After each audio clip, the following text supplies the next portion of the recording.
This is when action leads to success. What are the factors involved in that? So I'll explain the verse. The Sanskrit is a little more complicated than the normal Sanskrit of Bhagavad-gita, but not very. So adhishtanam.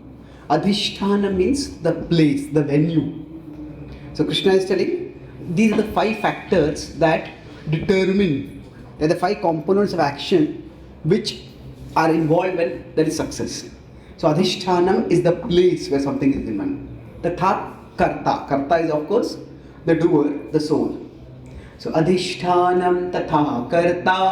Adhishtanam tatha karta. Now karanam. Karanam is the senses. It's not karanam. It's karanam. Karanam is causes. Karanam is instruments. Senses are the instruments. So karanam cha pruthak vidham. That means pruthak is various. So the different senses are involved in each work. Karanam cha pruthak vidham. Karanam cha pruthak vidham. Then vividhas. Similarly, there are various cha pruthak, different kinds of cheshta. Cheshta is endeavor. So to succeed, we have to use different kinds of senses. Say for example, if we are going to become a public speaker, then the most important part of it is say our voice. But then along with that we need to learn gestures. We need to not only express ourselves properly, we also need to have our eyes alert to see how people are responding, which point people are getting, which point people are not getting. So various senses are involved in activities. But also various kinds of endeavors are required. Vividhascha pruthak cheshta. And then finally, daiva. Daiva is destiny. Daivam cha eva, also certainly. Krishna is emphasizing that is certainly a factor. Daivam chaiva atra. Atra is in this factor, in this analysis. Panchamam. Panchamam is 5th or 5. So Panchami is like the 5th day. So Daivam Chaivatra Panchamam. Daivam Chaivatra Panchamam. Adhishtha together. Adhishtanam tatha karta. Karanam cha tatha vidham.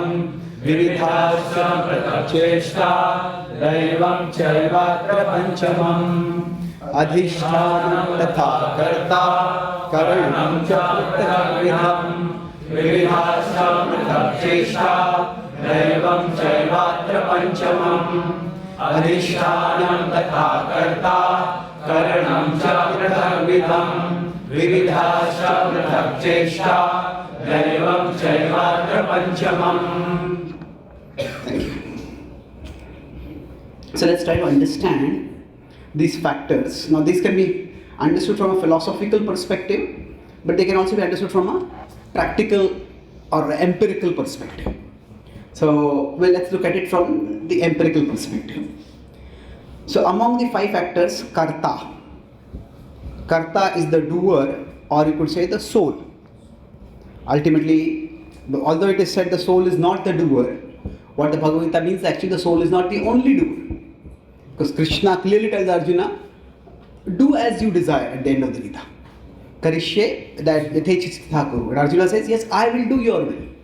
So to think we are a doer is not the illusion. To think that we are the only doer, that is the illusion. In fact, 2 verses later, Krishna, that's the exact point Krishna will say.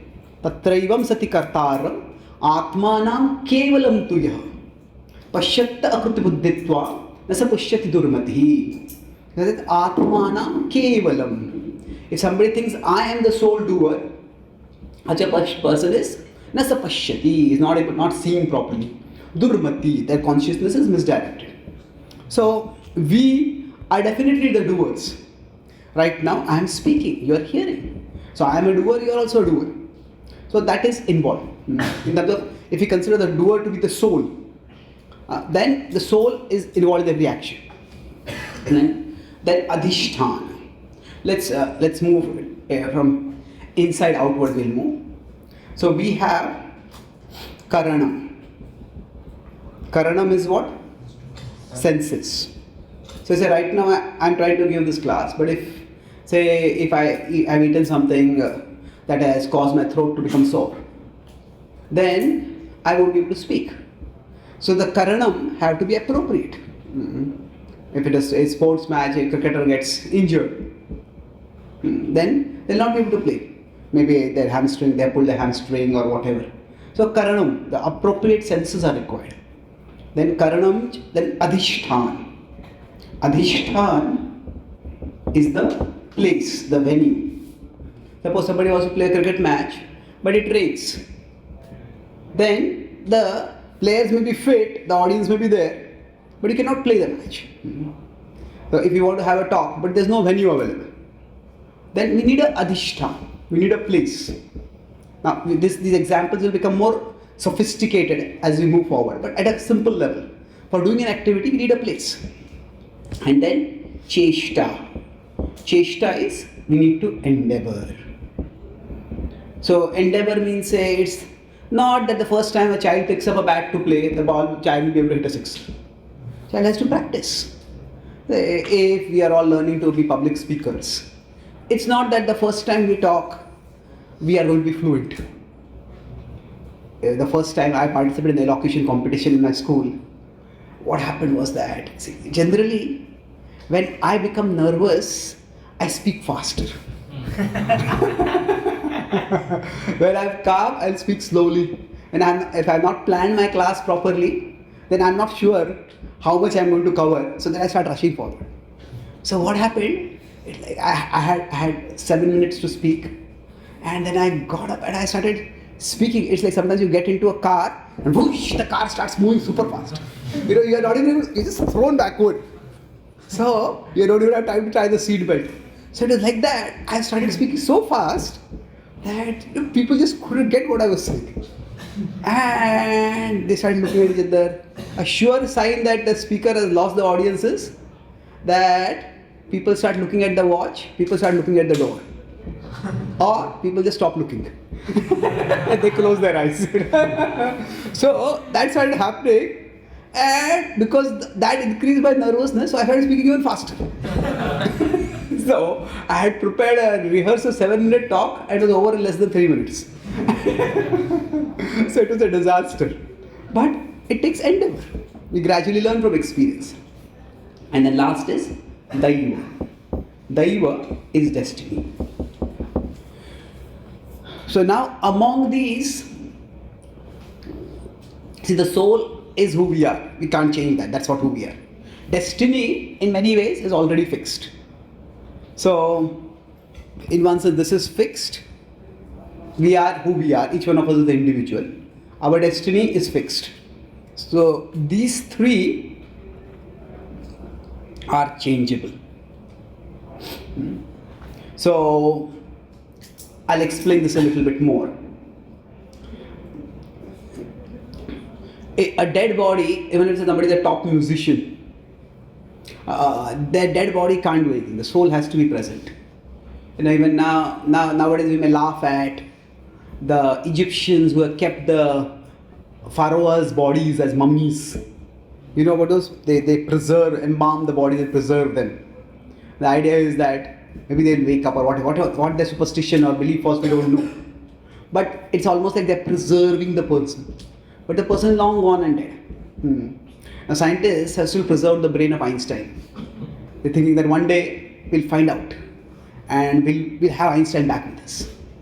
Well, Einstein was not his brain, Einstein was his soul. Yeah, he had a phenomenal brain, but he's not his brain. So the karta is the soul. The karta is what it is. Without the karta, nothing happens. Without the soul.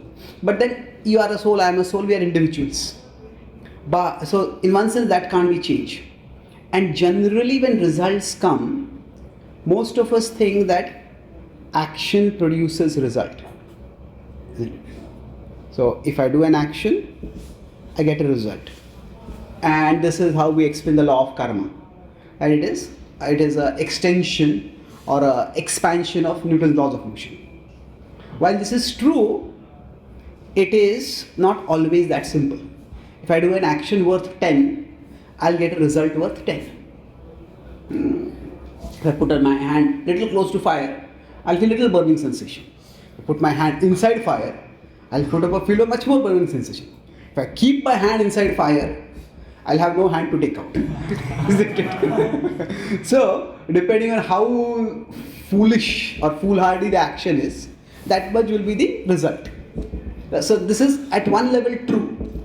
But many actions are more complicated than this. Sometimes I may do an action worth 10 and I may get a result worth 100.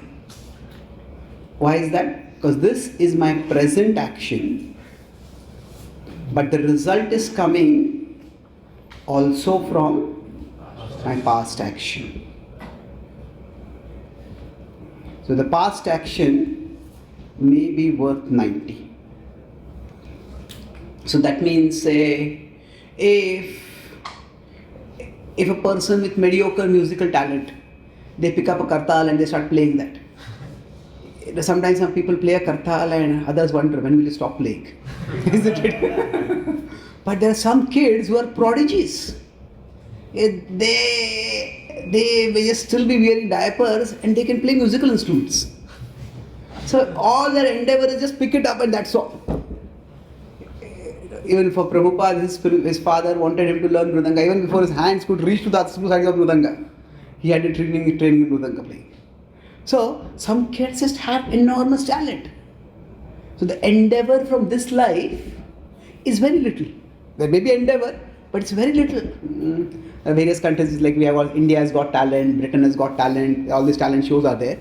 So, it's amazing to see these kids who have so much talent in music or whatever area it is.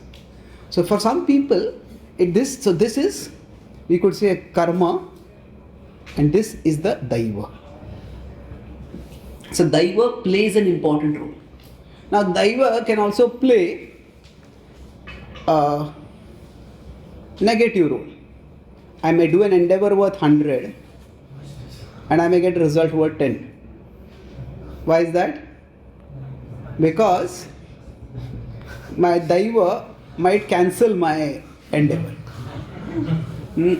It happens that some people, we do 100 things for them, and instead of appreciating those 100 things, they'll only criticize the 101st thing that we did not do for them. So there is just no pleasing them at all. It's like, it seems that they are pleased to be displeased with us. So, such people are very difficult to live with. But maybe it's our bad karma that it's our destiny that those kind of people are there in our lives. And everybody will have somebody like that. So, sometimes our huge endeavor gives very little result. Like in future, if you want to do PhD or you want to go to a bigger university in America, you may want a recommendation from some of your faculty. Now, some faculty might give recommendation very easily. Some faculty, it's like, getting a recommendation from them would mean that you practically have to become like their slave. It's difficult. So basically, it's not just the present endeavor. Present endeavor plus past endeavor also plays a role. Our present action plus past action also plays a role in we get the results. Now, the past action, we don't know what it is and we can't change it. But when we are working, how do we know that the result that I'm getting or not getting, especially if you're considering I'm not getting the result, then what is the reason for it? Should I just assume that if I'm not getting a result, it's in my past karma, it's not there and I won't get it? Or should we think that maybe I need to make some more endeavor to it? So, the idea of putting, Krishna said daiva is one of the factors. It is not the sole factor. And we can't be blaming daiva or using daiva, destiny, as an excuse for not playing our part.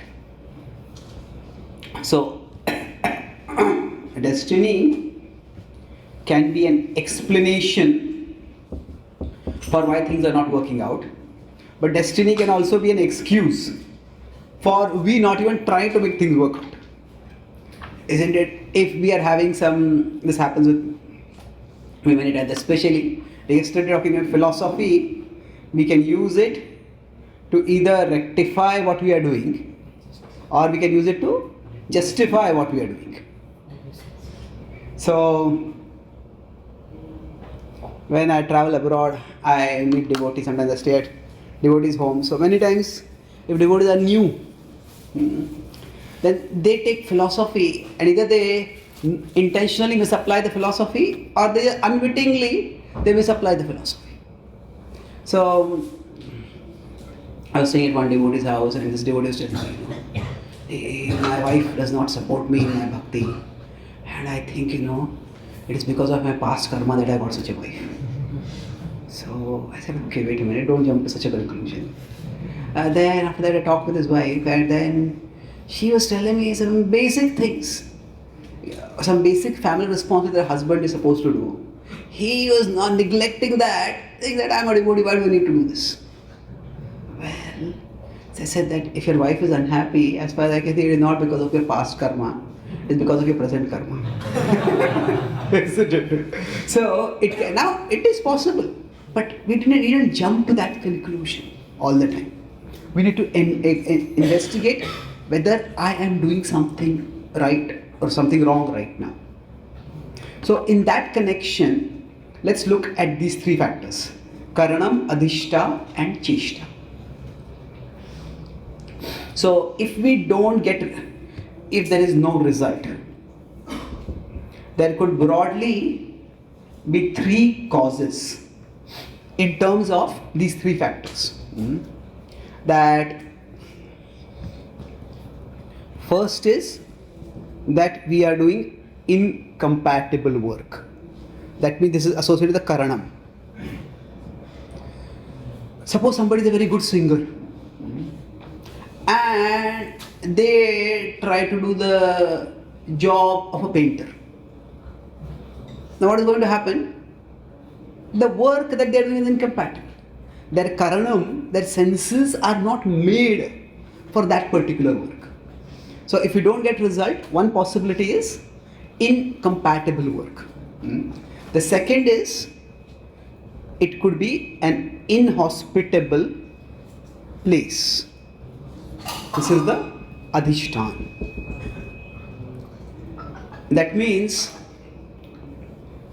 say now because Indians are so many in America, cricket is becoming a little popular in America now. It's not really becoming that popular. So the first T20 World Cup is happening over there in America, but mostly it's all with empty stadiums. There is more attendance in the matches in West Indies than in America. Because America is a huge country and Indians are not so eager to travel across the country to watch. But anyway, so if it's 10 or 15 years ago, if somebody had been a cricket player in America, there's nobody interested in cricket over there. When I started going to America, I often use sports metaphor. So the devotees in America, especially when I was speaking to American audiences, they told me, don't use cricket examples here. I said, why is that? For Americans, cricket is an insect, not a game.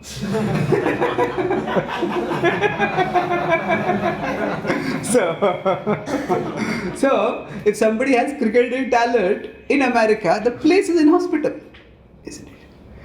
Or for that matter, say if India somebody has talent in baseball.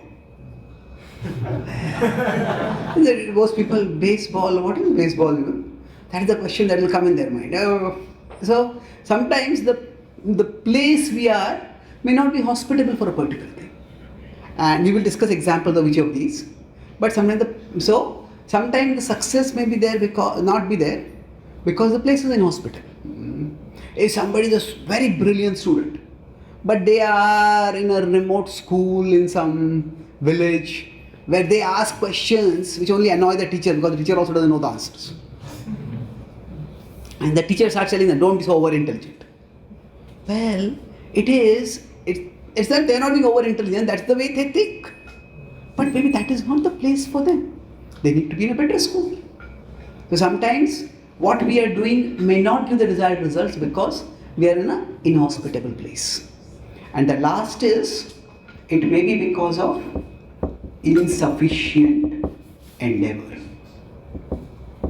This is Cheshta. that we may be in the right place, we may have the right skills. When I say incompatible work means, we said we have the wrong skill set. The senses are associated with the skills. So we may have the right skills, we may have the right place, but still we may not have endeavored enough. Like somebody may be brilliant in some of the studies, say they like engineering, but if they want to get into IIT, it's not going to be a cakewalk. There's a lot of competition over there. So they have to endeavor. So when success does not come, it could be because of any of these three factors. Could be one of those factors, 2, 3. So we need to introspect, we need to investigate that what is it that is obstructing me. Now this applies even to bhakti. While in principle bhakti is transcendental, in practice we are doing bhakti in the material world. So sometimes when we talk about bhakti, it is in principle, it is transcendental. Transcendental means it is beyond the material world. Bhakti involves we connecting with Krishna. We, the soul which we are trying to awaken, the soul exists beyond the material world. Krishna exists beyond the material world. So bhakti is transcendental. But in practice, bhakti is done in the material world. So bhakti involves also material factors to be considered. Say for example, if I am speaking right now and the sound system is not working, I can speak and you can hear. Although what I speak you are not hearing. Now you may sit diligently and hear, and I may sit diligently and speak, and both of us will please Krishna, but we won't learn anything.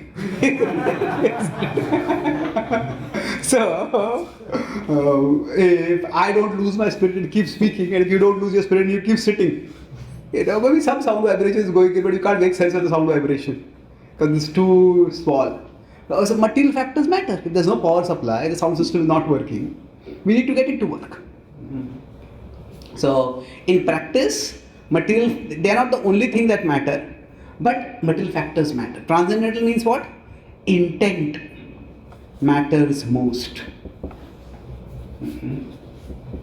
That Bhaktisiddhanta Thakur would talk about this from a transcendental perspective. He would say that if you are trying to share Krishna Bhakti and nobody comes for a program, he would say speak to the walls.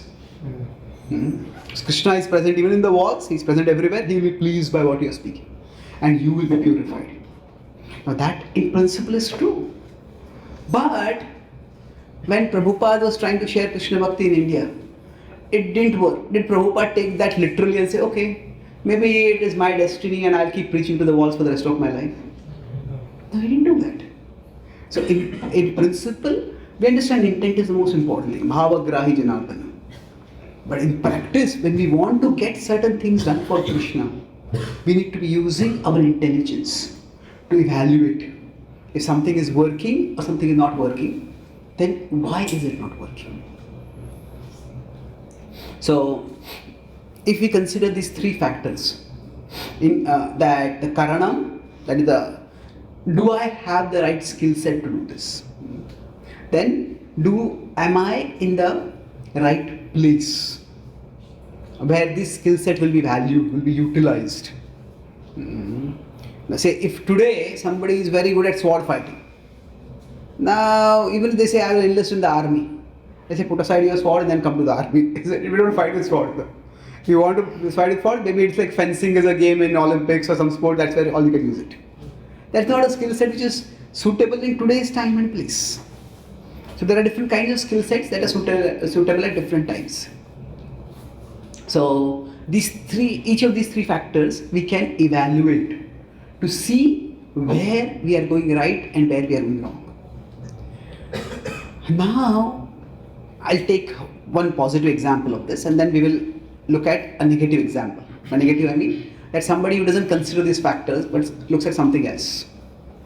So if you consider Srila Prabhupada, again, Srila Prabhupada trying to share Krishna Bhakti is completely transcendental. He is doing it to please Krishna, please Guru. At the same time, it is in this world. He is trying to. Now, if you consider Srila Prabhupada, primarily, when did he meet his Guru Maharaj? 1922, yes. So from 1922, then you know when Prabhupada took sannyas? 56? Okay. Sometimes I ask a question because I don't remember the answer. It's not, I'm not testing you. Let's assume it's 56, 58, 56 I think, let's assume. Does anyone have Google? You can Google it quickly. Google it, leave it, don't worry. I'm just joking. I don't want you to go on internet right now. Okay, so let's assume it's in 56. Now till that time Prabhupada was in the Grihastha ashram. Now Prabhupada's hope was that he would earn a lot of money and he would donate that money for his Guru Maharaj mission. And Prabhupada worked very hard over there. If you know, okay. Well, this is a map of India. You can know drawing is not in my skill set. The Karanam is not there. But anyway, assume, okay, it's atrocity. Let's assume this is India.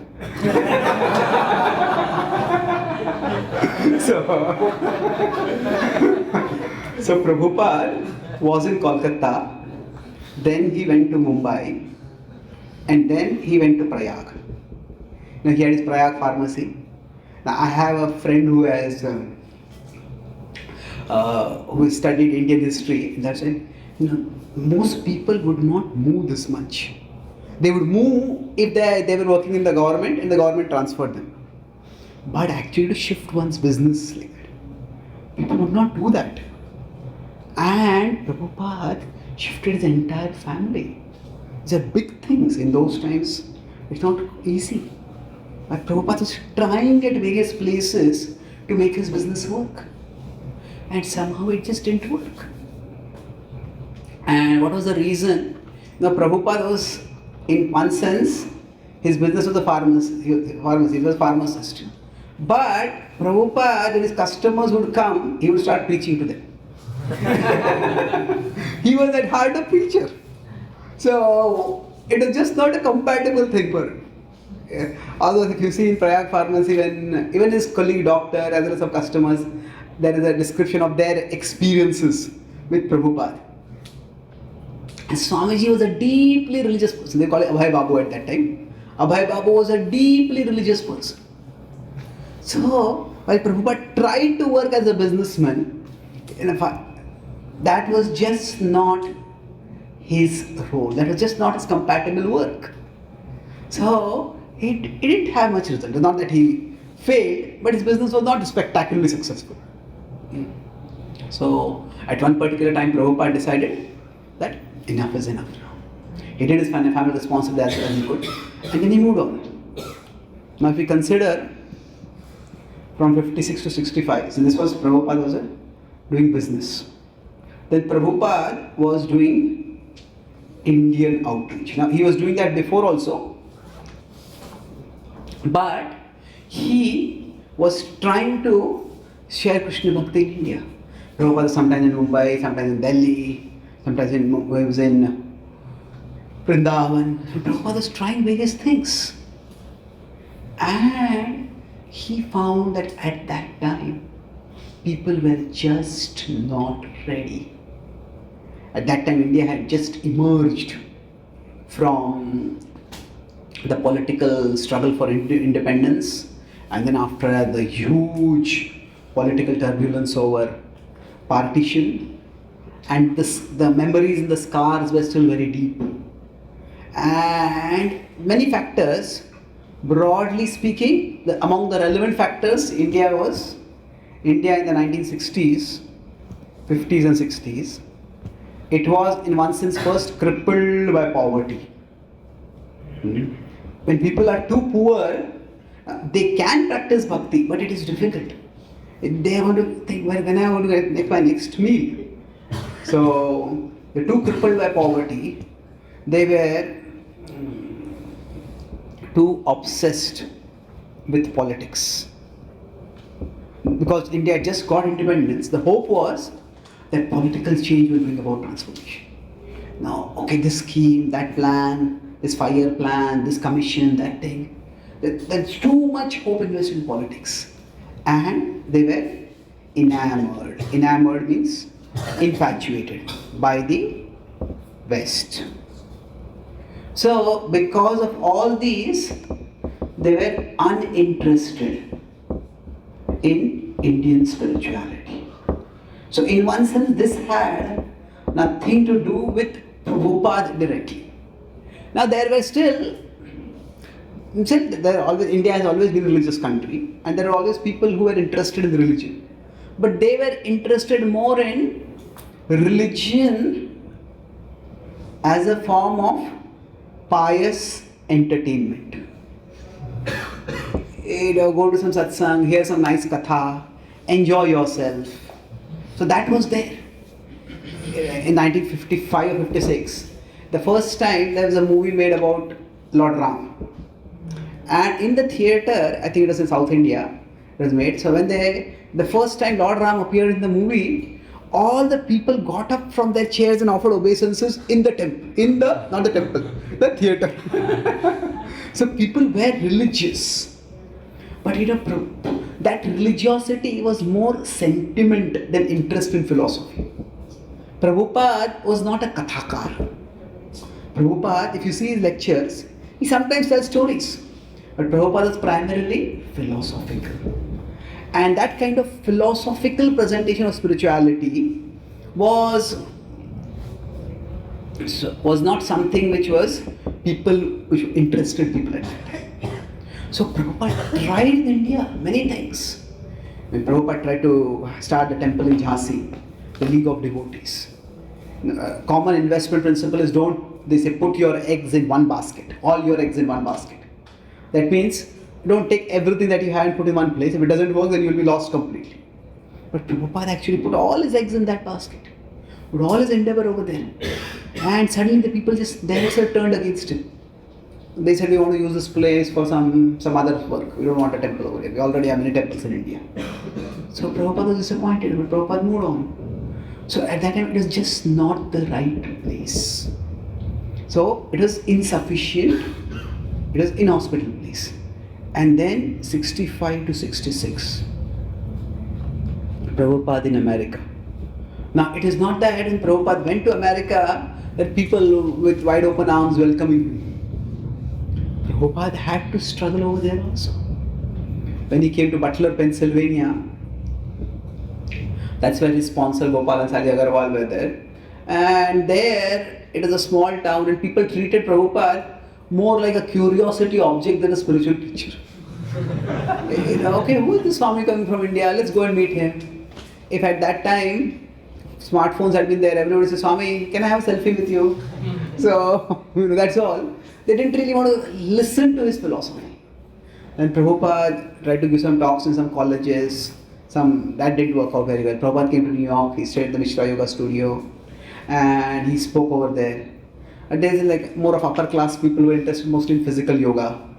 They're not interested in philosophy and so much. And then the teacher was also impersonalist.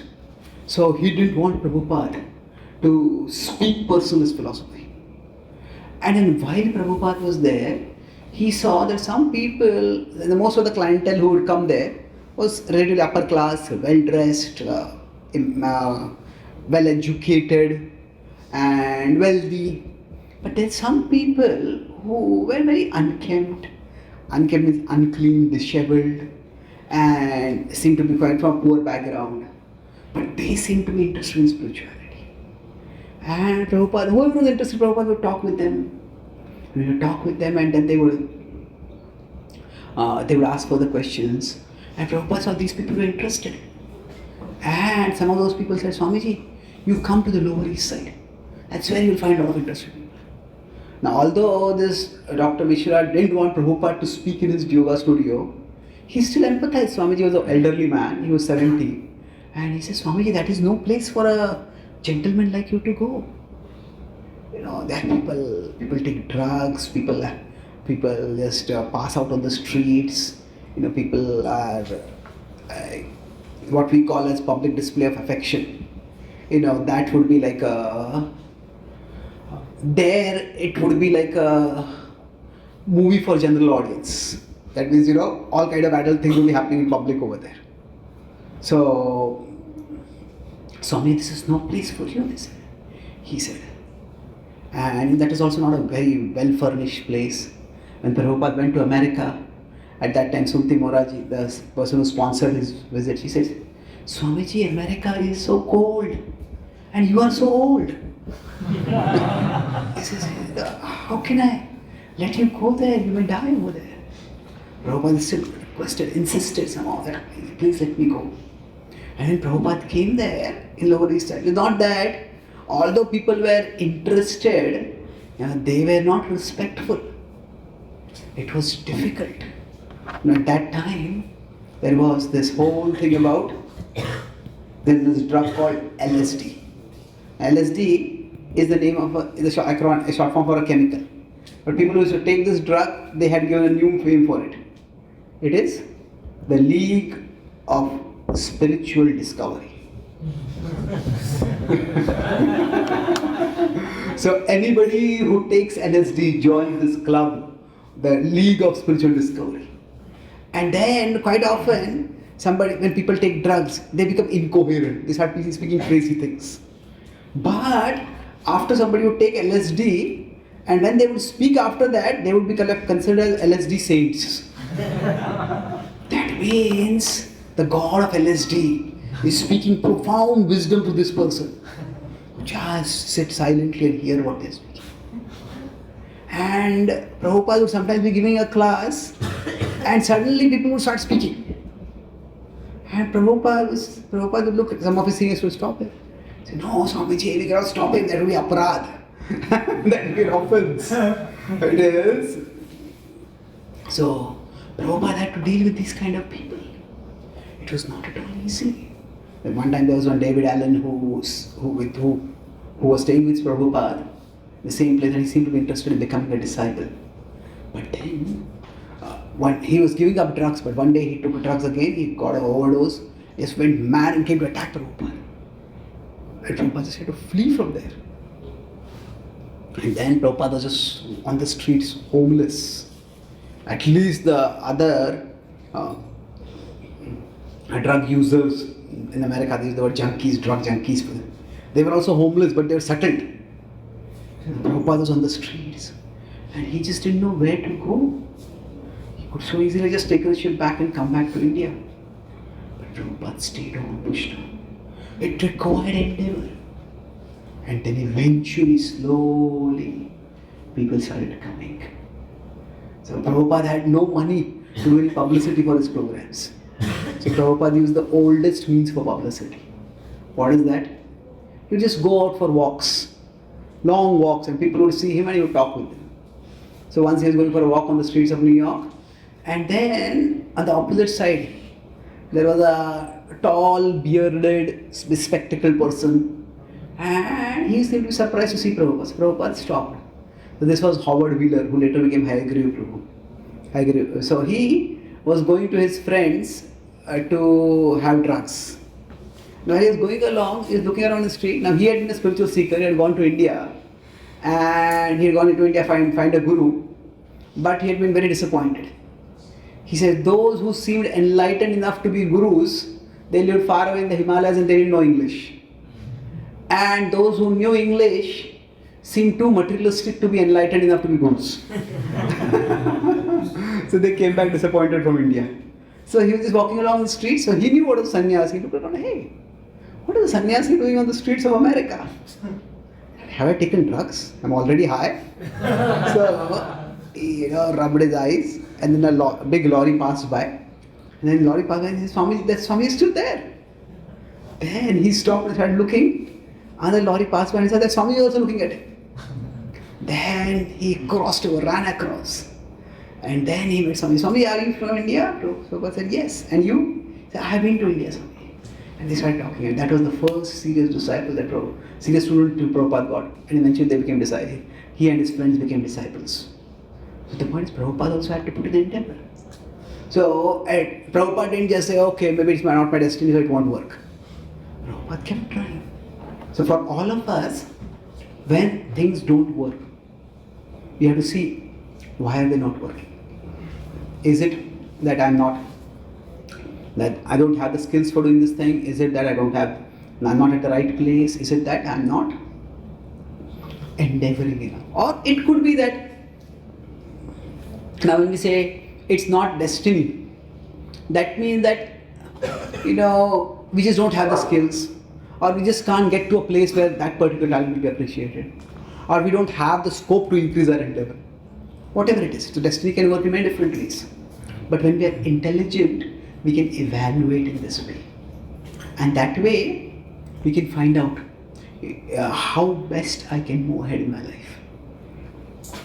So now, if we consider the demoniac people and the divine people.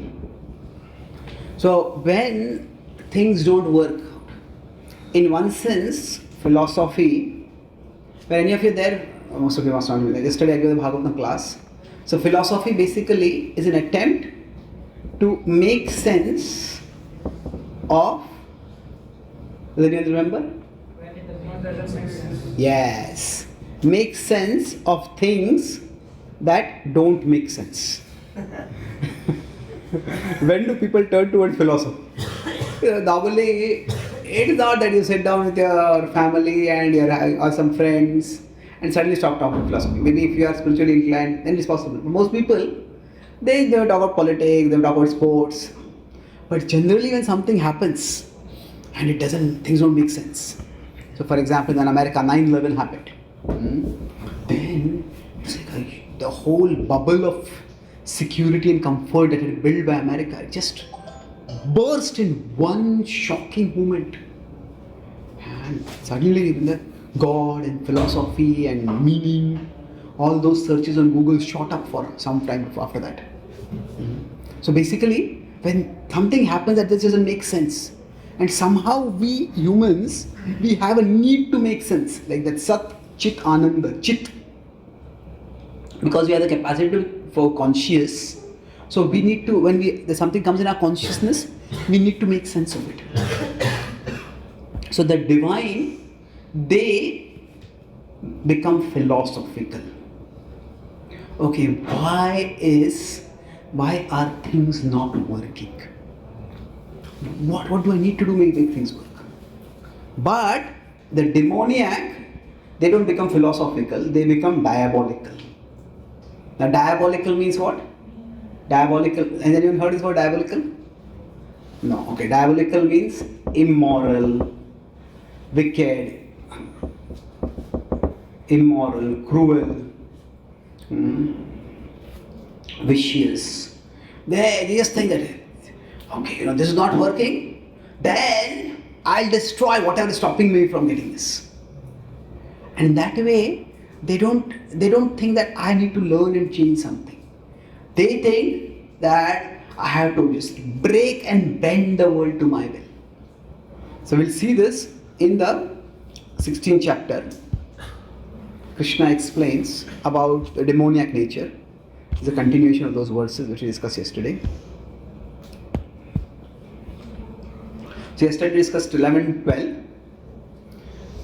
So they anyayen artha sanchayan. That was the place where we stopped. When somebody has a lot of desires, and to fulfill the desires, ihante kama bhogartham anyayen artha sanchayan. They use immoral means to gain wealth. So what are those immoral means? That's described in these verses. So first is describing how they are constantly seeking money. Money is the honey. Idam adyamaya labdham. So this much labdham, this much I have attained now. Imam prapse manoratham. Imam, this I will get, prapse, I will get it in the future. Manoratham, on the chariot of my mind, I am wandering around. Like I am, in my mind's image, I am a great king who is going here and there and conquering and winning. So I have made these schemes and I will get this much, I will get that much. idam asti idam apime. This much I have got. Bhavishyati punardhanam. In the future, I'll become even more wealthy. Now, this in itself does not seem demoniac, isn't it? This is just a common ambition or greed, whichever you want to look at it. Everybody wants money. And everybody thinks that, okay, I have this much, I want more, I want more, I want more. Everybody wants more money. But, see, yesterday I mentioned this point that what makes a person demoniac is not just having desires. Having desires, even those with divine qualities, they may have desires. But what makes a demoniac is having no boundaries. It is kama. Kama can be one of the purusharthas also. But what happens is, when krodha comes up, then they rage against boundaries. Why should there be this limitation? Why should there be that limitation? That is when they become demoniac. So let's look at this. So they have normal greed, but from that greed, you'll see how they move ahead. Asau maya hatah shatru. That means hatah is what? Kill. This enemy of mine, I have already killed now. Hanishye cha paranapi. That enemy, I will kill in the future. And then Ishvaro aham bhogi. I am the controller, I am the enjoyer. Siddho aham balvan sukhi. I am perfect, I am powerful, I am happy. So see, all the definitions of happiness are so external based. That I have defeated this person, I have got this. And so it's one thing to have a desire for wealth, which everybody has. But what happens to these demoniac people is that their desire for wealth is so great that they are ready to kill others. And this is where you can see this is clearly Duryodhana's mentality. Whom was Duryodhana ready to kill? The Pandavas. They wanted a kingdom, but in seeking a kingdom, he was ready to kill his own cousins. So there is a difference between rivals and enemies. So what do you think is the difference? Have you heard the word rival? Yeah. And who has not heard the word enemy? Is it? So we have all heard. So what do you think is the difference between these two? Fair competition is rivalry. Sorry? Fair competition is rivalry. Fair competition. Yeah, where there is rules and regulations. Okay, and enemy is? In revenge, in enemy, revenge is there. Revenge is there. Okay. Rival is calm and enemy is calm and krodha. Rival is calm. Like calm. Oh, calm. Okay. And here there is? Okay, you're simply bringing it. Okay, sorry. What happened? Okay. If you have one calm, you cannot have the other calm. If you have the Sanskrit calm, you cannot have the English calm. Okay. So here you are saying you have calm and krodha. Okay. I mean, true. One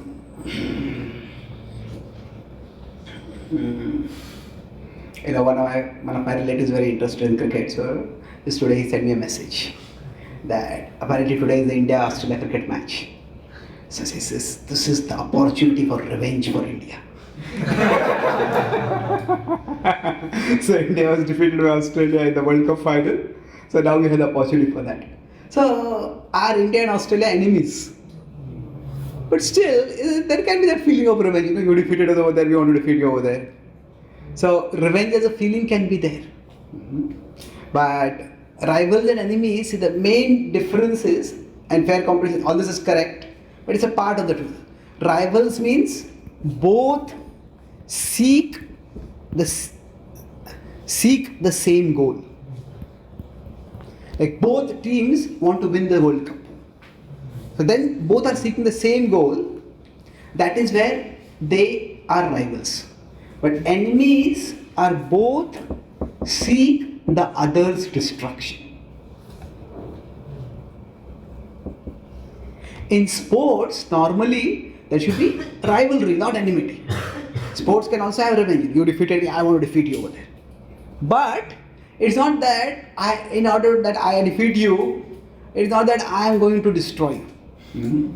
It's not that, say, because India wants to win, or Australia wants to win, so they hire some murderer and have India's top player or the opposite team's top player killed or attacked. And that would be horrible.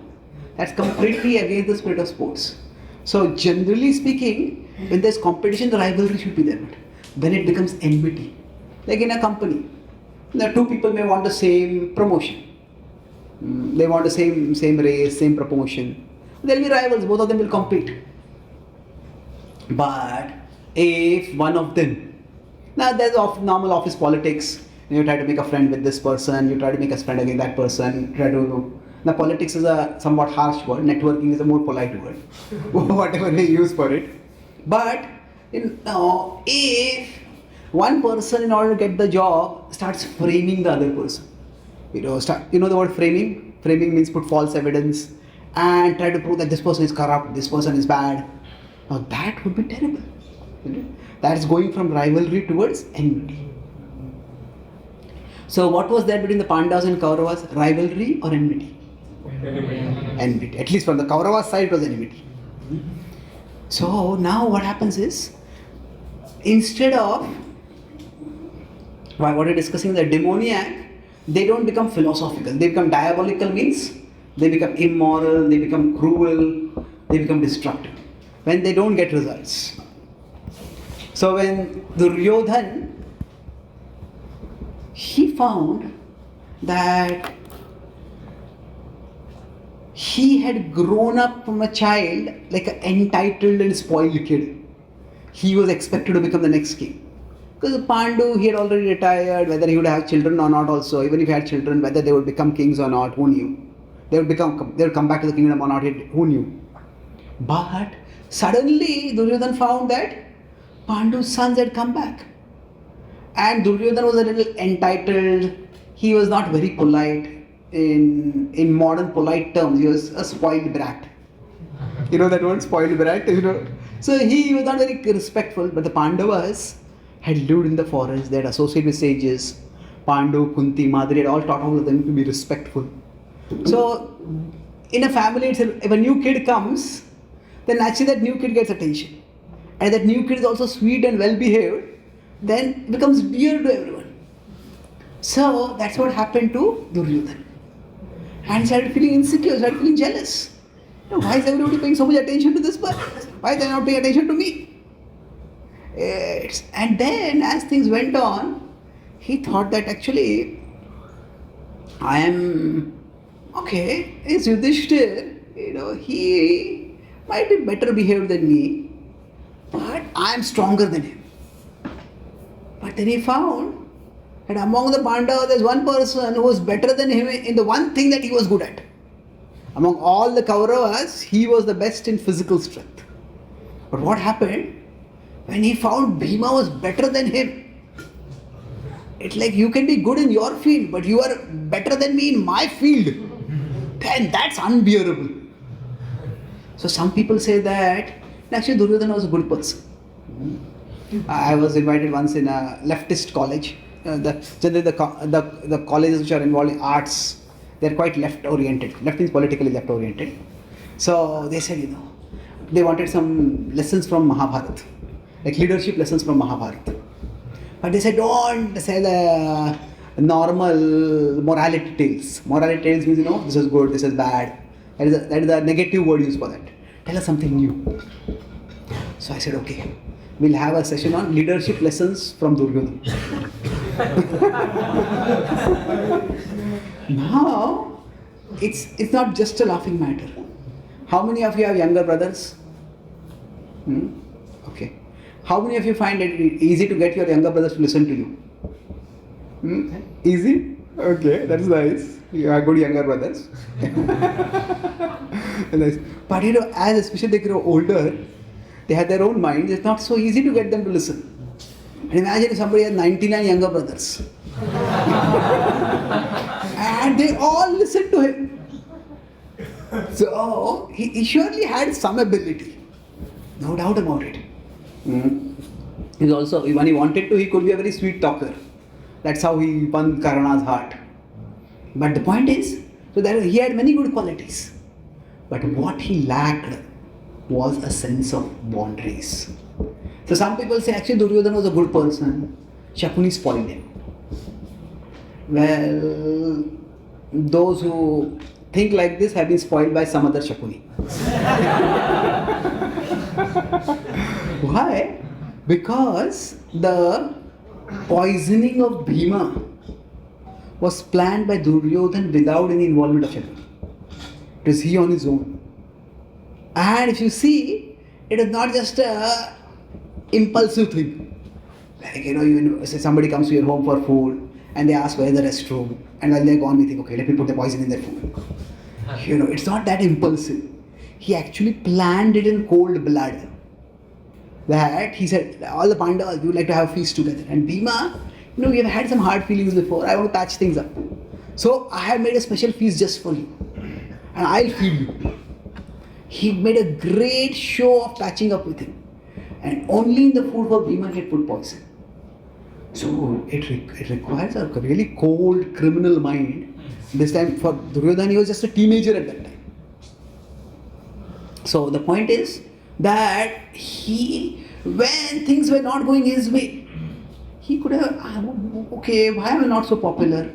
Why are the Pandavas being more popular? Maybe I should improve my behavior. Instead of trying to say introspect, do I need to endeavor more? What is going on? He just started blaming the Pandavas. So this is, I will kill my enemies. And then what happens is, when a person tries to do something bad, it doesn't work. Then if they have some good sense, they'll think, oh, maybe I should not do this again. But what did Duryodhana do? He tried something worse. Okay, I couldn't kill one Pandava, then I'll kill all 5 Pandavas together. And not only all the 5 Pandavas, even their mother. See, there can always be rivalry between Kshatriyas. And Kshatriya business is bloody business. Bloody means, not using that in the profane word, bloody means they fight, they have challenges, in Swayamvar they would fight, sometimes they would kill each other.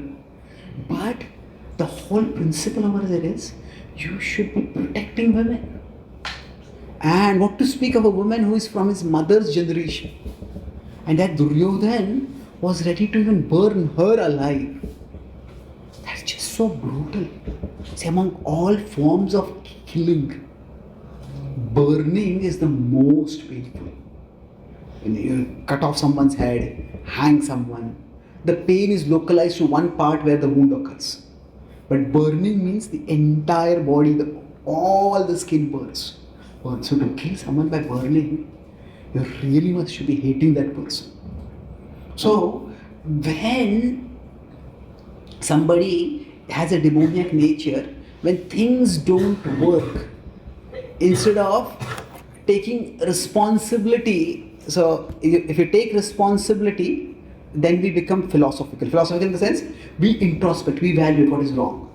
But when we start, instead of taking responsibility, when we blame, we become diabolic. Because of this person, I am not succeeding. And the more we start blaming others. Now, can others be responsible for our problems? Yeah, it's possible.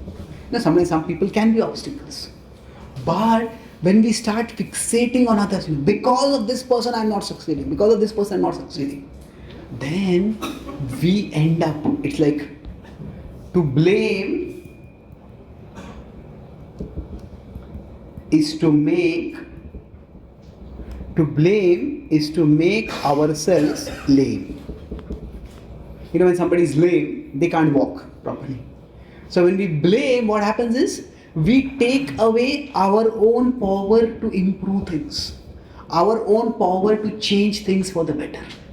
But our whole focus shifts to, why is this person here? Why is this person doing like this? So to blame others is a characteristic of a demoniac nature. So instead of blaming, we introspect and be philosophical. We try to understand, do I need to endeavor more? Do I need to shift to somewhere else? Do I need to try something else? See, the Pandavas, they actually did all this. See, the first time, so I'll make 2 points here, then we'll stop and we'll have question answers if there are any. The Pandavas, when for the first time they found what Bhima had done, what had been done to Bhima by Duryodhan, Bhima was enraged. He miraculously survived the Krishna's arrangement, and when he came back stronger because the Varun Dev had given him some nectar. And they also told him what had happened. So he was enraged and he came and told Yudhishthira. Yudhishthira stayed very calm.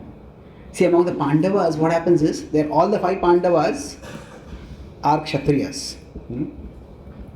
But among the Pandavas, Yudhishthira is almost like a Brahman Kshatriya. Brahman Kshatriya means what? He is like very peaceful. Let's try to resolve things peacefully. Bhima is the opposite. He is like a Kshatriya. Kshatriya squared. So, there's an opportunity, is jumping, ready to fight, itching to fight.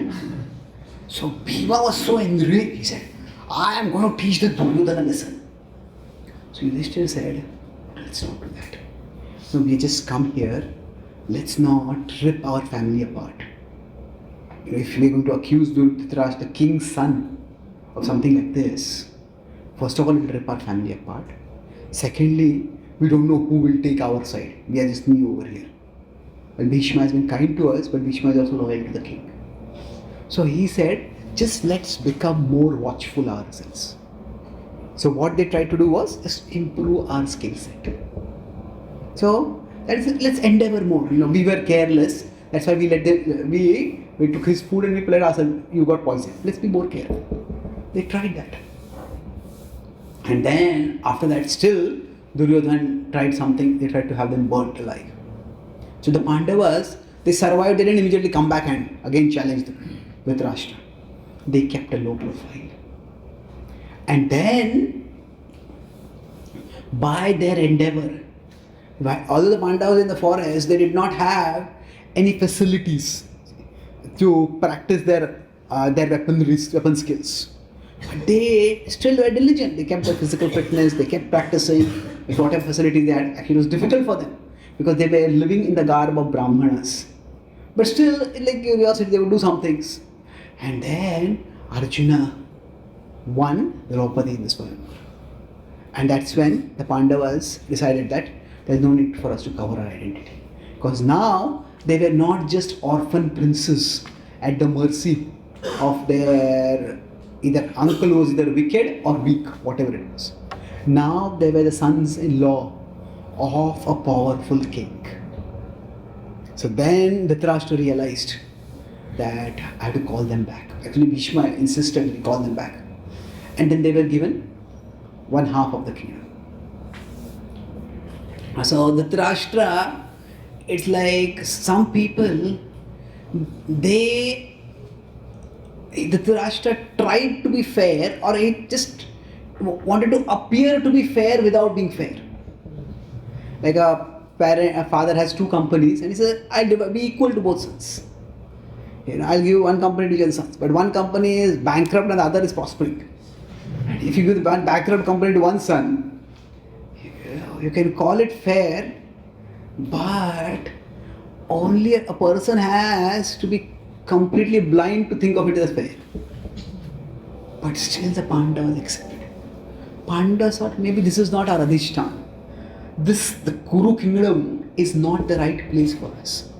Let's have our own place. Let's go to that place. That this place is not hospitable. Let's live in that place. And let's do our thing over there. Now the Pandavas were hardworking. And sometimes people think that to live spiritually means to live in villages. It's not like that. In the past, it's not everybody lived in villages. There are villages and there are cities. Vrindavan was a village, Mathura was a city. And cities were developed places, cities are powerful places. So when the Pandavas converted this wild, overgrown wilderness, Khanda, into Indraprastha, that is considered an amazing example of development. And it is by Krishna's mercy they did that. And to Duryodhana's rage, what happened was, many of the best citizens from his kingdom went to Indraprastha. It's like in IPL, you have teams, you have your team, and the best players from your team going to some other opposite team. Really infuriating. But the Pandavas were not poaching anyone. They just created such an attractive kingdom, they had such a conducive atmosphere. So they tried, okay, this place is not suitable, let us go over there. But still it didn't work. Then what did Duryodhana's evil eye was such that, I want that place also. And that's how he had the gambling match in which he took everything away from them. And then what did the Pandavas do? Then, see, it's very easy to blame Yudhishthira. Why did he gamble? But actually speaking, Yudhishthira didn't gamble because he liked to gamble. Yudhishthira gambled because he was a very cultural person and he wanted to obey his elders. So Dhritarashtra called him to a gambling match. And Dhritarashtra called him through Vidura. So it was like one elder who was like a father figure calling him through another elder who was also like a father figure. So Yudhishthira just couldn't refuse. But while the Pandavas were in the forest, the Pandavas now they had faced a terrible reversal. It's like one reversal after another. They could have blamed, oh, destiny is so unfair to us. But this is where the Pandavas, maybe we have not endeavored enough. In the forest, Arjuna went to the heavens. Arjuna performed severe tapasya and he got various celestial weapons from the various devatas. And what did Yudhishthira do? Yudhishthira learned gambling. So gambling got you into so much trouble, why do you want to learn gambling again? But the Rishaparva was a sage who was good at gambling. Sages were apparently good at everything. But they were expert enough that they won't get seduced by it, they won't get captivated by it. But Yudhishthira wanted to be prepared that if Duryodhana challenges me to another gambling match, and if somehow I am not able to refuse, I should not be caught unprepared. So he became good at gambling over there. Not because he wanted to gamble, but he wanted to be prepared. So the Pandavas endeavored. And then eventually when the war occurred, it was not easy for them. They succeeded because they had endeavored. And then finally they got a prosperous period. So the problem with Duryodhana was, the Pandavas didn't keep blaming Duryodhana, although it was Duryodhana to be blamed for many of their problems. The Pandavas focused on, what can I do about this? So they tried to improve their skill set, they tried to change the place where they were working, they tried to endeavor more, and finally they succeeded. So this is the difference between the divine and the demoniac natures. So the last point I'll make here is that in general, failure is a universal experience. That everybody, sometime or the other, will fail at something or the other in life. We could say, if we really try something challenging, we will fail many of the times. If we try to learn anything new, we are going to fail.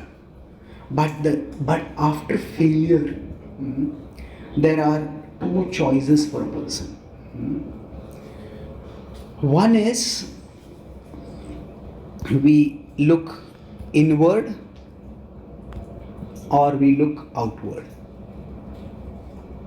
We look outward means that basically we try to find someone outside to blame.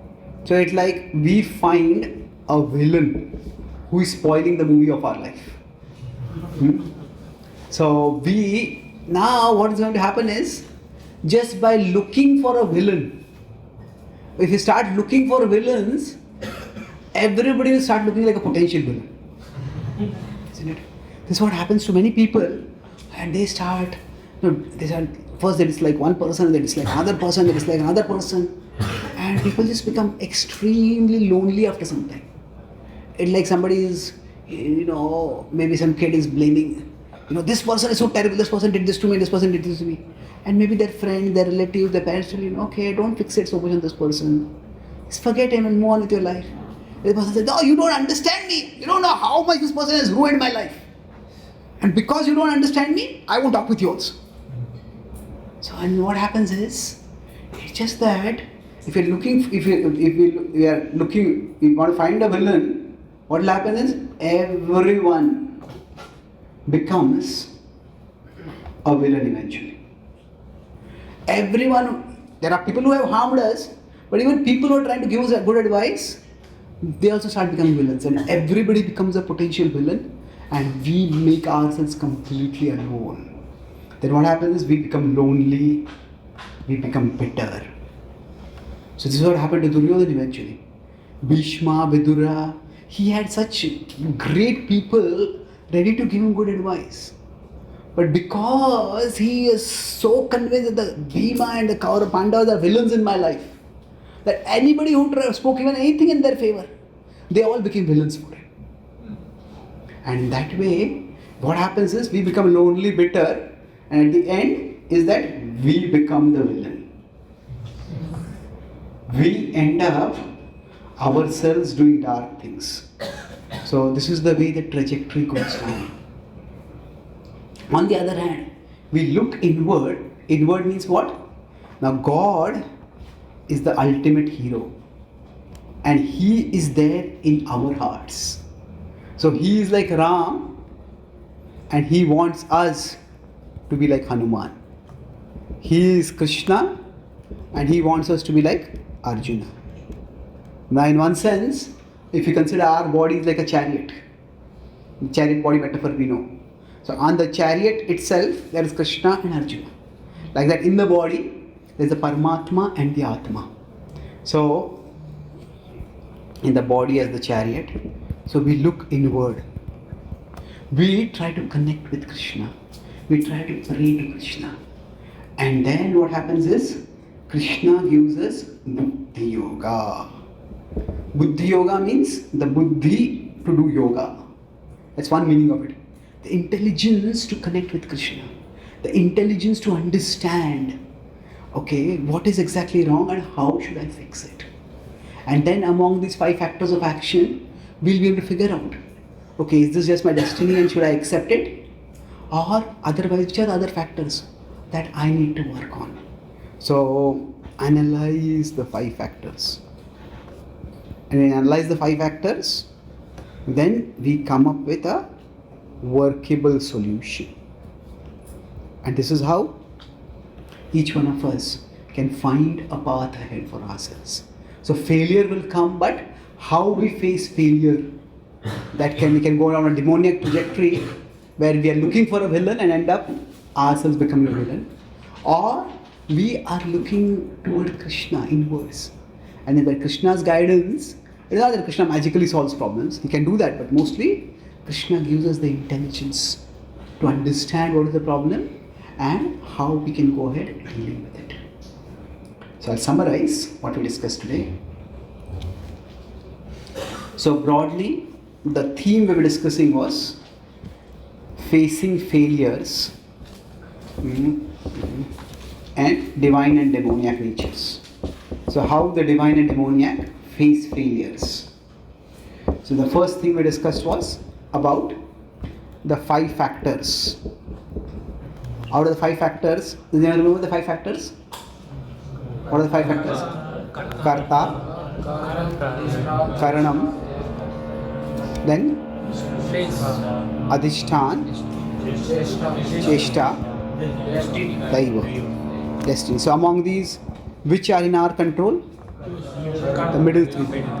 So we can, when we don't get success, we can look at whether if the Karanam is wrong, what does it mean? That what is missing over here?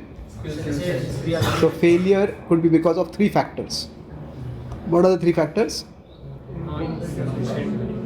First is incompatible work. That means we just don't, our senses are not suitable for that kind of work. So we discussed the example of Srila Prabhupada as a businessman. That just didn't work. Then other is inhospitable place. So the example was Srila Prabhupada in India trying to do outreach. And third is insufficient endeavor. So if there's insufficient endeavor, the example of this is in Srila Prabhupada in America. When he went there, not that he got success immediately, it took some time and effort. So this was broadly the major part of the class. We don't just blame destiny, we evaluate. And then the second part was about how when the failure came, how the Pandavas dealt with it and how the Kauravas dealt with it. Pandavas and primarily Duryodhan dealt with it. So we discussed how the generally the divine nature, what it does is, it looks for, they become philosophical. Okay, how do I make sense? But those who are demoniac, they become diabolical. Diabolical means they become immoral, they become cruel, they become evil. So here we discussed about how the Pandavas, they tried all things. So when after the poisoning, they became more alert. So that was like they tried to improve their karanam. Then after winning Draupadi, or rather before that itself, actually not just winning Draupadi, from the time of when they were attempted to be burnt alive, from that time they tried to change the adhishtan. Duryodhana wants the kingdom, let us have a let us keep a low profile.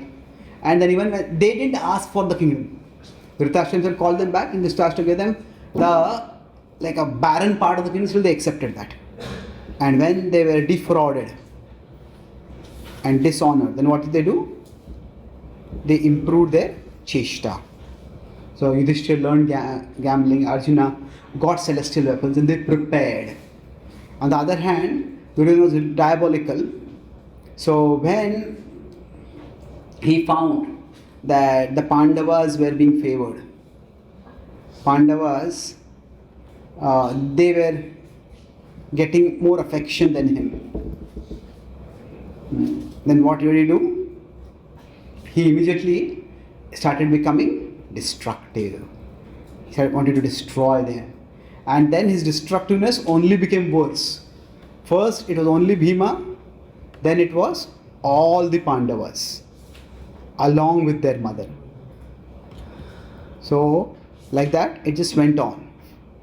So this is and lastly, so what this means for us is that when we face failure, we can go, our failures is, we can look for a villain. But then what happens is, if you look for a villain, everyone starts looking like a villain, everyone, and then eventually, finally, we become a villain. We end up ourselves doing dark things. So to blame is to make ourselves lame. We take away our capacity for agency. But instead, we look for the hero within. That is, hero within is Krishna is there as the ultimate hero, and Arjuna is in the chariot of the body. We are like Arjuna. So we try to see what can we do, and by this, gradually we get the buddhi yoga. We get the buddhi by which we can learn and grow. Thank you very much. Hare Krishna. So it's been a long class. Are there one or two questions anyone has? You get reflected on where you are. So reflected on means, what do you mean exactly? Yeah, so sometimes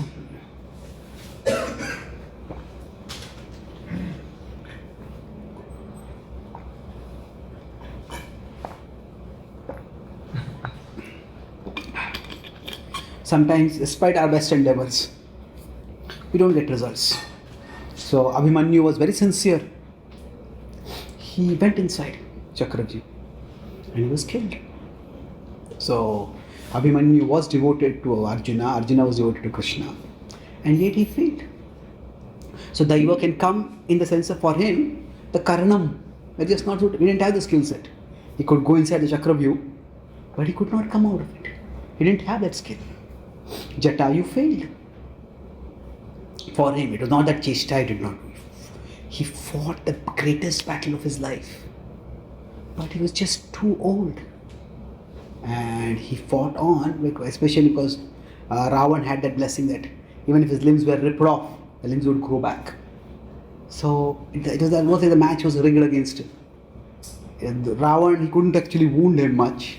And then on the other hand, through all that fighting, he was becoming tired. And after some time, Ravan started playing dirty. Playing dirty means Ravan would just basically focus on dodging Jatayu's attack. Jatayu would swoop in and Ravan would just dodge. And each time Jatayu would swoop in, then again he had to fly away. Take energy. And again he would swoop in. Again, Ravan, instead of trying to fight, would just keep dodging him.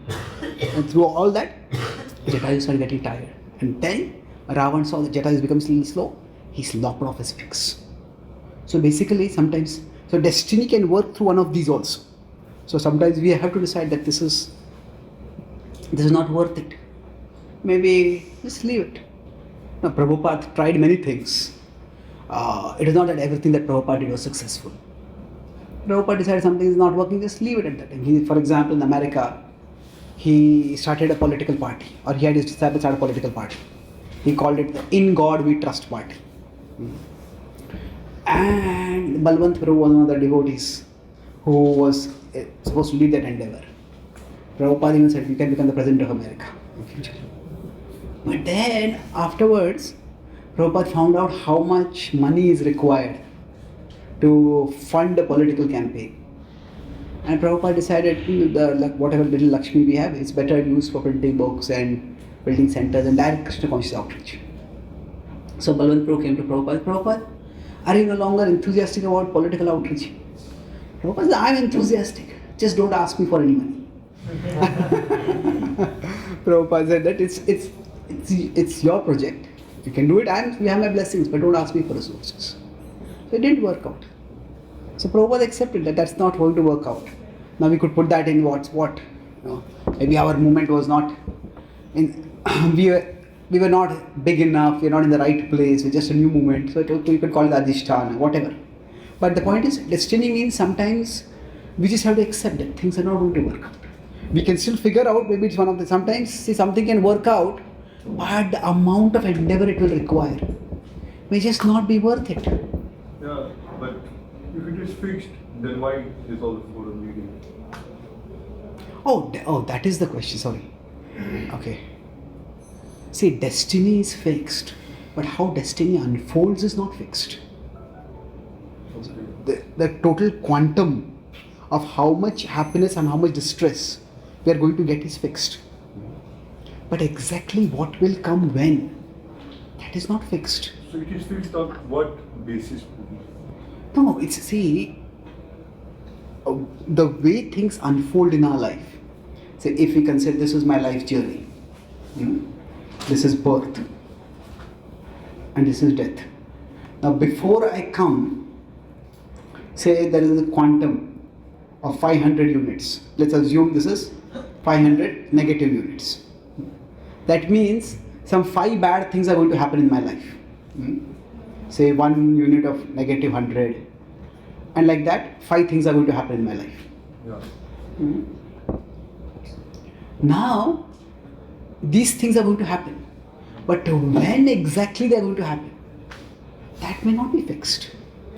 We can't really say that we have free will and our free will amounts to nothing. Say, if somebody drives recklessly and they meet with an accident, now is that because of their past karma? Well, unlikely. Like if I eat a dozen ice creams on a cold night and the next morning my throat is, in the night I said I scream, and now I say ice cream. So now, is that because of a past karma? Well, yes, but it's not past life karma, it is past night karma. So the thing is that sometimes, like, an accident occur. I know devotee friends, both these cases. There's one devotee, he was just driving to pick up some devotee, and he had his phone next to him, and the phone beeped, and he just looked at the phone for a moment, and he was driving through a school area, and a child just ran across the road. He slammed the brakes, and he just grazed the child. Fortunately, no injury. But this happened in America, the rules against child injury are very, very severe. We can sometimes make fun of American Western culture, but with respect to bodily protection, they are very serious about it. So he got into a huge amount of legal complication, financial loss he had to face. Of course, there's no loss of life, that was fortunate. But still, like a one moment of inattention. And so many times while on phone, we might be looking at someone else. How many of us, when we are driving, are constantly looking straight ahead? There is one moment of attention can have a terrible consequence. Yeah. On the other hand, one devotee told me that Krishna is so merciful. I said, what do you mean? He said, Krishna is so merciful. I wanted to come for Mangalarti. He said, but I was very tired. I slept yesterday night. So I got into my car and then I fell asleep. And then I woke up and I found I was right in front of the temple.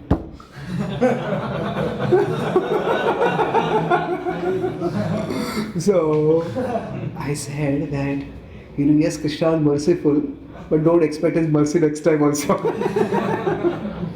So basically what happened was that it was early morning. America is not like India. Roads are not very crowded. In India, sleepiness is the least of problems while you're driving most of the time. Yeah. Unless it's like you're driving on a straight road and something like that. There's so much happening on the roads that, but America, the roads are quite clear. So he was able to go through. So it's a big mistake sleeping on the road. A sleepy driver is actually more dangerous than a drunk driver. I mean, statistically speaking. Yeah. But who was that? Some cricketer, got terribly injured because of Rishabh Pant. Yeah.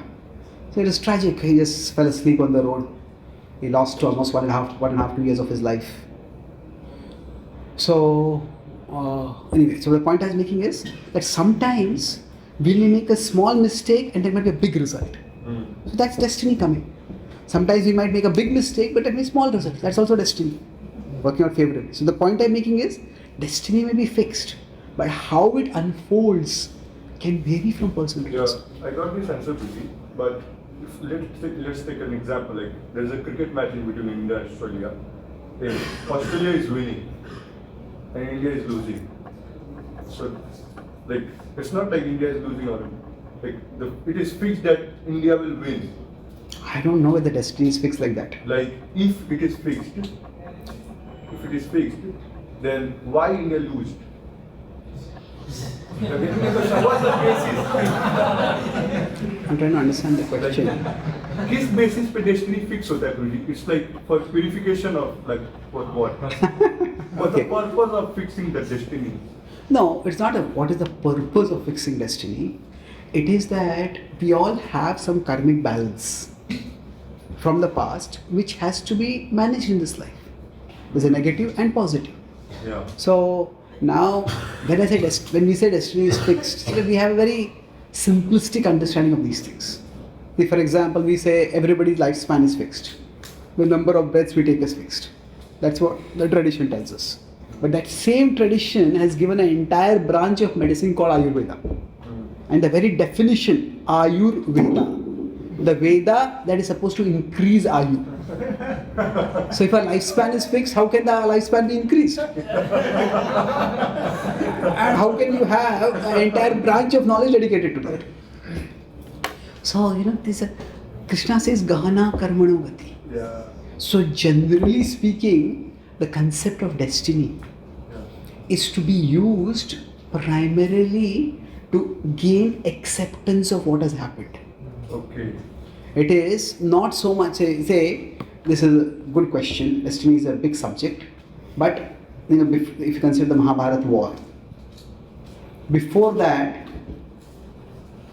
there is a meeting between Vyasa, Dev and Dhritarashtra. And those two same people meet after the war. So before the war, Vyasadeva is imploring, urging, requesting Dhritarashtra, please stop your son Duryodhana from antagonizing the Pandavas. Insist that he give the Pandavas' kingdom back to them. Otherwise, there will be a war that will destroy your entire dynasty. And Dhritarashtra says, O sage, if it is destined, if it is the will of destiny that our dynasty will destroy, then who am I, a tiny mortal, to stop the will of Almighty destiny? So at that time Vyasadeva becomes grave, and Vyasadeva says, O king, the workings of destiny are very difficult to know. What we can know is our duty, and we should do our duty. O king, contemplate right now what is your duty and whether you are doing your duty. And Vidura is even more cutting. When the Dhritarashtra gives the same argument with Vidura says that, O king, he says, destiny determines the consequences of our actions, not our actions themselves. So, if a child has got an exam and a child is not studying, the mother says, why not studying? Mummy, whatever is destiny, it will come to me. No, that is not say destiny. That is not believing in destiny. That is simply being irresponsible. After doing our work, after doing our duty, what result we get? That is determined by destiny. Krishna says, karmanne vadhikaraste. We have a adhikar to do karma. We have a right, but it's not just a right. We also have a responsibility. But that same verse, the last line Krishna says, mate sangostva akarmani. Don't be attached to not doing your work. That means we have to do our part. So here, Vyasadeva says destiny is unknowable. Focus on duty. But then after the war gets over, Dhritarashtra is in utter lamentation. All of his 100 sons have been killed. And at that time Vyasadeva comes and tells Dhritarashtra that the war was actually destined.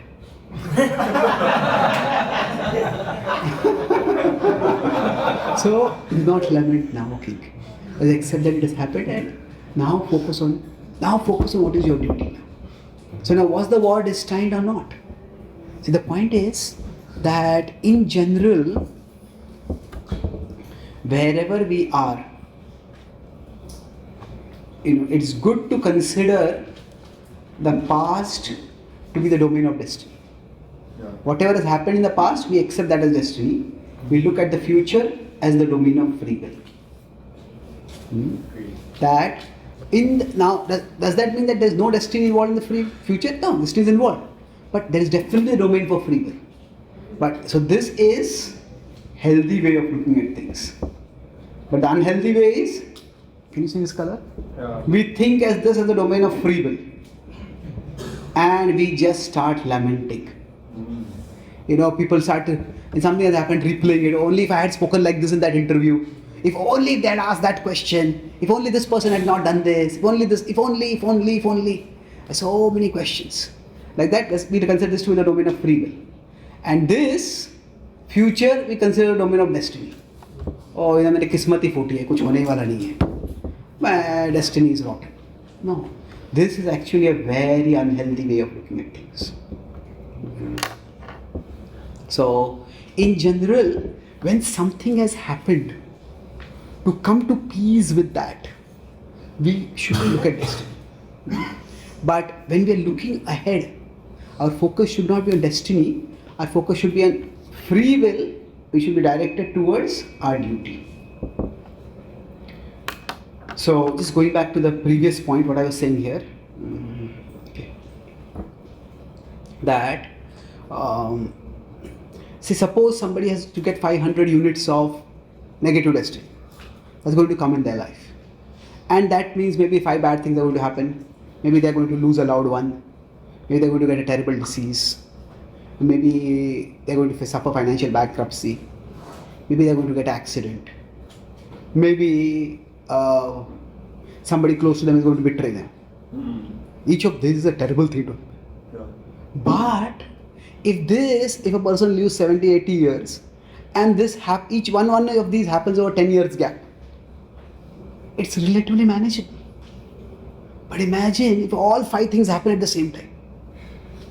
At the same time, maybe you have a parent who is very close to you, that parent passes away. Same time you get an accident. You have a spouse who betrays you and abandons you. At the same time your business goes bankrupt. And if these 4 or 5 things happen at the same time, it would be much, much more difficult to bear. And now, the destiny may be that those 5 things are going to happen. But suppose somebody doesn't run their business properly, they are irresponsible. Somebody doesn't take care of their health. Somebody is disrespectful or abusive toward their spouse. Then they may cause those things to happen simultaneously.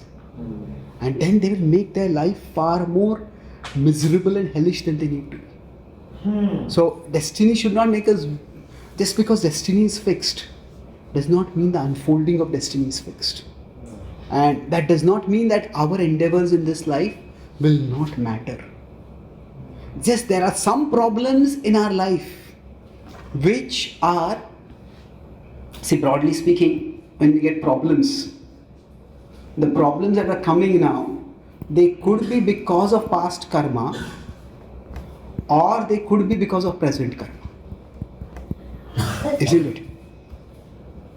Of course, both of them can combine and couple. So, but the point is, the problems coming from past karma are due to destiny.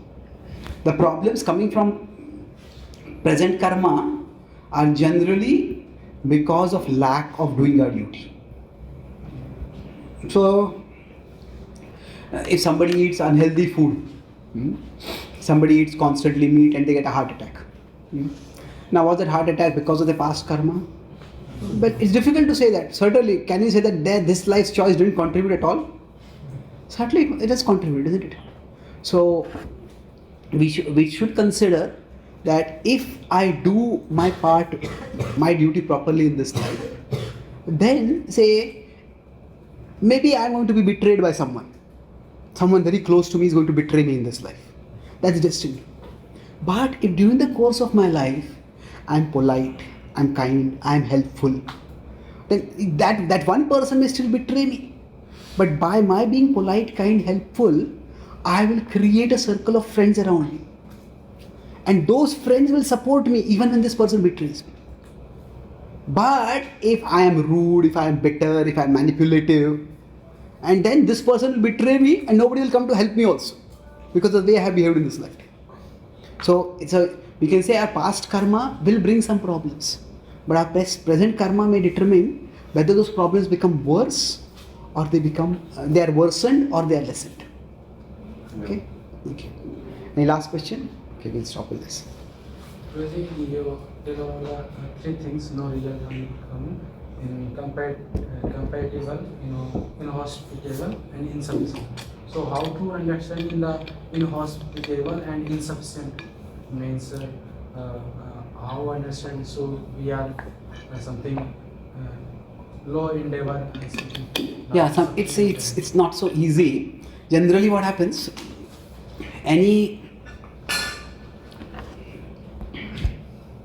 See, there is concept and there is reality. So the reality is always more complex. So concept means, say for example, if we have maps and the reality is the territory. So on a map, like we are in Mayapur, on the map, this is Bengal, this is Bangladesh.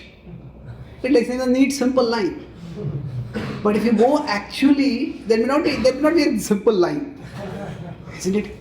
In fact, the India-Bangladesh, before about 15-20 years, till 15-20 years, the India-Bangladesh boundary was the most complicated boundary in the entire world.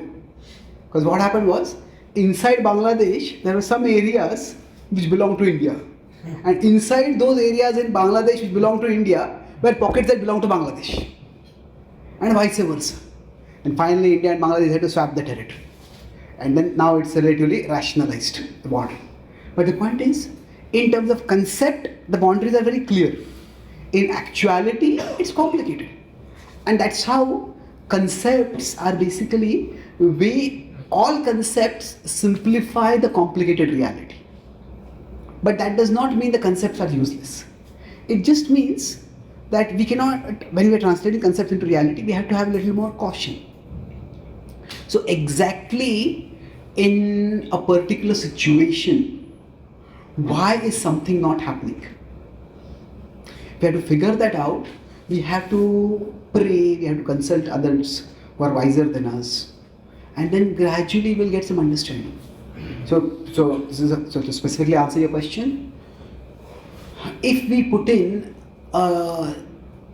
we have put in a decent amount of endeavor, and not only are we not getting closer to the result, but no one is even appreciating, no one is even recognizing, then we have to conclude that this is not the right place for it. Say, imagine,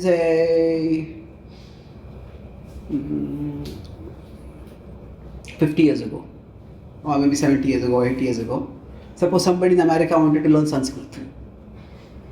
Now, Americans are interested in Chinese culture, they are interested in German culture, but not so much in Indian culture. They slowly become interested. But I said, now, even if somebody learns Sanskrit, who are they going to speak Sanskrit with? Hardly anyone. Even in India, you won't find many people to speak Sanskrit with. So, if somebody wants to learn Sanskrit as a matter of personal interest, that is okay. But if they think, I'll learn Sanskrit and I'll become popular and respected because of my knowledge of Sanskrit, well, that is not going to happen in America. But if an American comes to India and speaks in fluent Sanskrit, Indians will be impressed. Wow!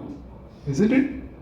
So, sometimes it's just that when we have put in a reasonable amount of effort, and we find not only there is no result, there is no progress toward the result also, then we have to conclude that this is not the right place for it. So, if it's insufficient endeavor, then as the endeavor increases, at least the result comes closer. Is the difference clear now, to some extent? So, thank you very much. Srimad Bhagavad-gita ki.